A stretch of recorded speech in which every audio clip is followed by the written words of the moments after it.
Welcome back to Sweety cooking channel అండి. ఈరోజు recipe వచ్చేసి మంచి హెల్దీ ఫుడ్ అండి. బ్రేక్ఫాస్ట్ గోధుమ రవ్వతో ఇలా పొడి పొడిగా ఉప్మా చేసుకోండి, చాలా పర్ఫెక్ట్గా కుదురుతుంది. ముందుగా స్టవ్ వెలిగించుకొని కళాయి పెట్టేసుకోవాలి. ఒక 2 టేబుల్ స్పూన్స్ అంత ఆయిల్ వేసుకుంటే సరిపోతుంది.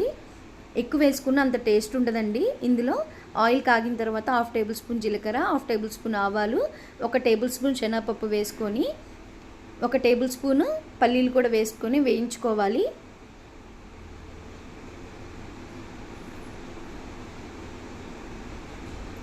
చూసారు కదా, ఇలా వేగుతున్నప్పుడు ఒక గుప్పెడు కరివేపాకు కూడా వేసుకొని మంచిగా చిటపట అన్న తర్వాత ఒక మీడియం సైజు ఉల్లిపాయని చిన్న ముక్కలుగా కట్ చేసి వేసుకోవాలి.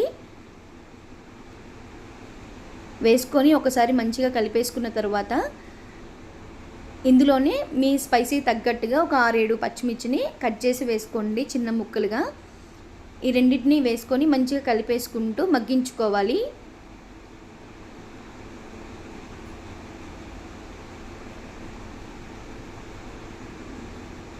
మూత పెట్టుకొని మగ్గించుకోండి.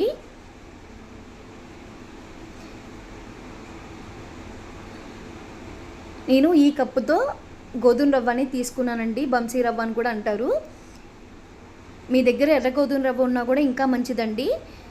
ఏ గోధుమ రవ్వ ఉన్నా కూడా తీసేసుకోండి. ఇప్పుడు మూత తీసి చూద్దామండి. చూసారు కదా, మంచిగా వేగిపోయాయి మొత్తము. ఇలా ఒకసారి మంచిగా కలిపేసుకొని ఇలా మంచిగా వేయించుకున్నాం కదా. ఇప్పుడు ఒక కప్పు రవ్వకి 3 కప్పుల చొప్పున నీళ్ళు అనేది పోసుకోవాలి. ఇలా పోసుకోవడం వల్ల రవ్వ అనేది పర్ఫెక్ట్గా ఉడికిపోతుంది. దీంట్లోనే రుచికి తగ్గట్టుగా సాల్ట్ కూడా వేసుకొని మూత పెట్టుకొని ఒక పొంగు అనేది రావాలి.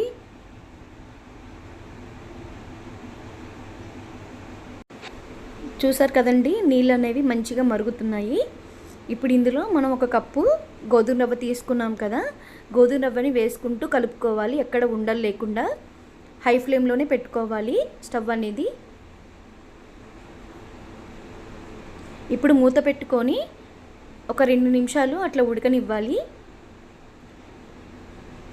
చూసారు కదా ఎలా ఉడుకుతుందో, కుతుకుతా ఉడుకుతుంది కదండి. ఒకసారి మంచిగా కలిపేసుకోవాలి.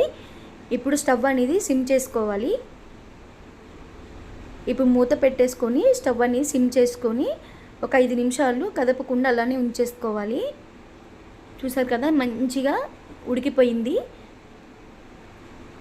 ఒక్కసారి మంచిగా కలిపేసుకోండి. కొంచెం నాకు ముద్దగా అనిపించింది, నీరు ఉంది కొంచెము, అందుకని సిమ్లో మూత పెట్టుకొని సిమ్లో పెట్టేసుకోండి. ఒక 2 నిమిషాలు అయితే సరిపోతుంది. ఒకవేళ మీకు మంచిగా ఉడికిపోయినట్టయితే స్టవ్ అనేది కట్టేసుకోవచ్చు. చూసారా, ఇట్లా మంచిగా ఉడికిపోయిందండి. చూసారా ఎంత మంచిగా ఉందో, పొడి పొడిలాడుతూ. రవ్వ కూడా పర్ఫెక్ట్గా ఉడికిపోతుంది. చాలా చాలా టేస్ట్ ఉంటుందండి. ఇంకా చల్లారితే ఇంకా పొడి పొడిలాడుతూ ఉంటుంది. రవ్వ కూడా మంచిగా ఉడికిపోతుందండి. ఇలా వేసుకోవడం వల్ల ఒక కప్పుకి 3 కప్పులు నీళ్ళు చొప్పున వేసుకోవడం వల్ల చాలా పర్ఫెక్ట్గా ఉడుకుతుంది. చూస్తున్నారు కదా ఎంత పొడి పొడిలాడుతుందో. ఇప్పుడు వేడి మీద ఉన్నప్పుడే ఇట్లా పొడి పొడిలాడుతుంది, చల్లారితే ఇంకా పొడి పొడిలాడుతుందండి. పర్ఫెక్ట్గా చేసుకోవచ్చు. ఒక్కసారి మీరు ఈ విధంగా చేసుకోండి. చూస్తున్నారు కదా, రవ్వ కూడా పర్ఫెక్ట్గా ఉడికిపోయింది. ఇలా 1కి 3 గ్లాసుల చొప్పున నీళ్లు పోసుకోవడం వల్ల ఉప్మా అనేది చాలా టేస్ట్ ఉంటుందండి. గోధుమ రవ్వ ఉప్మా చాలా పర్ఫెక్ట్గా చేసుకోవచ్చు. వంట రాని వాళ్ళు కూడా ఈజీగా తయారు చేసుకోవచ్చు. ఈ రెసిపీ కనుక మీకు నచ్చితే ఈ వీడియోని లైక్ చేసి, షేర్ చేసి, సబ్స్క్రైబ్ చేసుకోండి. థ్యాంక్ యూ ఫర్ వాచింగ్ అండి.